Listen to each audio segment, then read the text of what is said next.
برادران عزیز و آنچه که امروز من و شما میخواهیم در اون موضوع صحبت کنیم بسا موضوع مهم است.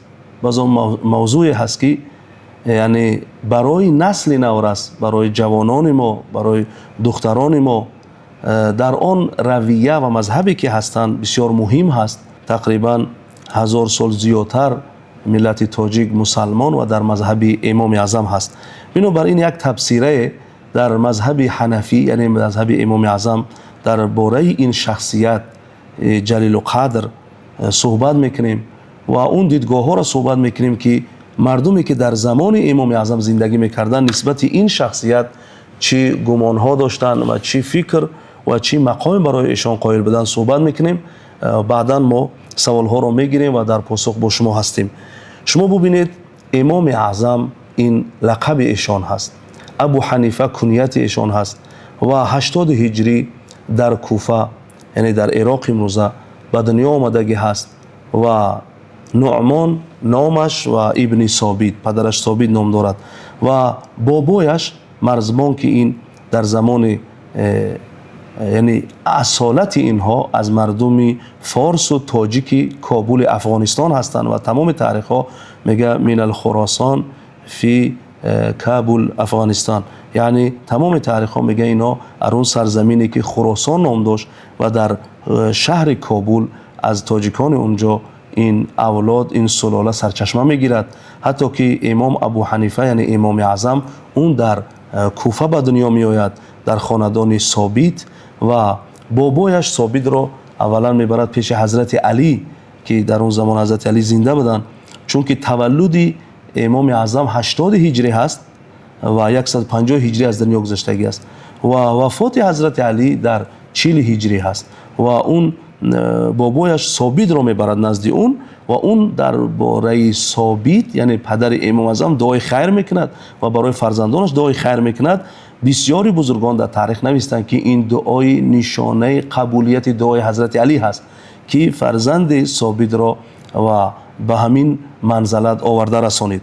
و دوم این که خودی پیامبر صلی الله علیه و سلم اون حدیثی که در صحیح البخاری و در دیگر کتاب‌های حدیث هست که اگر علم یا دین در ثریا باشد فرزندان فارس اون را میارن. این یکی از نشانه‌هایی است که از سلاله مردم فارس امام اعظم برای جهانیان بسیاری مسائل دینی را بیان کردند که امروز اکثر مسلمانان جهان پیروی این مذهب را میکند، پیروی این فکر این رأی را میکند و اکثر مسلمانان جهان در مذهب امام اعظم هستند.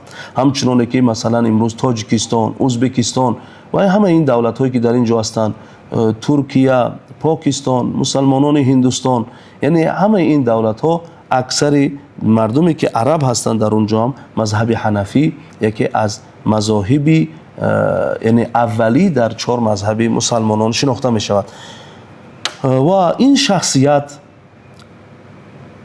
چی نقش در جاده عالمان دین بازی میکند؟ امام اعظم رحمت الله علیه وقتی که جوان هست با پدرش در بازار سودا میکند، امام شعبی اون رو در راه میبیند، میگه تو با علما در کدام مجلس علما میشینی؟ میگه من کم با مجلس علما میروم، من در بازار با پدرم سودا میکنم. میگه من در تو یک بیداری میبینم، هوشیاری میبینم. من گمان میکنم که تو زیادتر در حلقه های علمی بشینی. از اون روز امام اعظم رحمت الله علیه خبر را به پدرش میرساند و از اون روز زیادتر در مجلس علما مینشیند. و وقتی که امام اعظم رحمت الله در مجلس علما میشیند، بسیار از شیخ هایی که ما میتوانیم اونها را ذکر بکنیم استادان امام اعظم رحمت الله علیه بدن که امام اعظم از اون کسا درس گرفته است. یکی از این مسائل اختلافی که امام اعظم رحمت الله علیه آیا صحابگان را ملاقات کردن، دیدار کردن، زیارت کردن مثل امام خطیب بغدادی و مثل امام سیوطی و دیگر علما و ذهبی میگه که این انس ابن مالک را در جوانیش زیارت کردگی هست، یعنی ملاقات کردگی هست و این از تابعین هست. بنابراین یعنی خود امام اعظم رحمت الله علیه انس ابن مالک را در زمان خردسالیش ملاقات کردند. آیا در این که از اونها چیزی گرفتن از علم دین، از مسائل دین مبین اسلام، در این باره قول راجح همین است که نگرفتن. البته ملاقات با صحابگان داشتن. در بعضی تاریخ ها عبدالله ابن ابی اوفا و اونها را هم ذکر میکند تاریخ ها. به هر حال بعدا وقتی که به علم شروع میکند از حکم و از اکریمه و از عطا و از قتاده و از حماد ابن ابی سلیمان، از این استادهای بزرگ دین مبین اسلام رو می آموزد، فقه رو می آموزد، و تحصیل استنباط کردن مسائل فقهی این می کوشد، به جایگاه می رسد. اصلا بگیریم اگر ما درباره سلسله مذهب حنفی صحبت بکنیم، ما می توانیم که از خودی خاندان پیامبر صلی الله علیه و سلم که صحابه به نام عبدالله ابن مسعود، از صحابه فقیه که با خانه پیغمبر، با تعلیمات پیغمبر اینقدر نزدیک بودن که حتی بعضی از صحابه فکر میکردن که این از خاندان پیامبر صلی الله علیه و سلم هست و اون عبدالله ابن مسعود هست.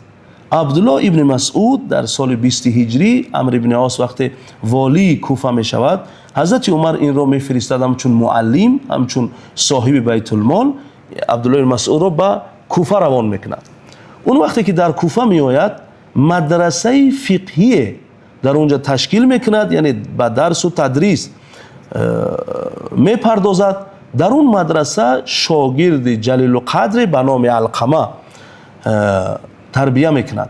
یعنی خودی عبدالله ابن مسعود را اگر ما مختصر در اینجا داریم صحبت میکنیم، تمام رفتار و کردار و نشست و علم و قرآن پیغمبر صلی الله علیه و سلم همه در نزد عبدالله ابن مسعود بودن و او از فقهای صحابه است. 7 من الفقهاء الصحابه هست که مثلا علی ابن ابی طالب، عمر ابن خطاب، علی ابن عبدالله ابن زید، عبدالله ابن مسعود، عبدالله ابن عباس، عبدالله ابن عمر، عایشه بنت ابوبکر.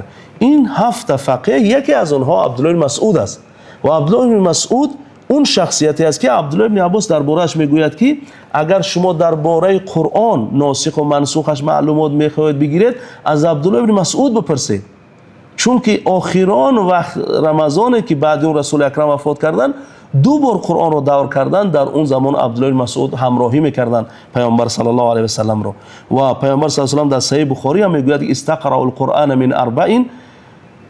رسول خدا صلی الله علیه و سلم میگه از 4 نفر قرآن رو بیاموزید، یکی میگه از عبدالله بن مسعود.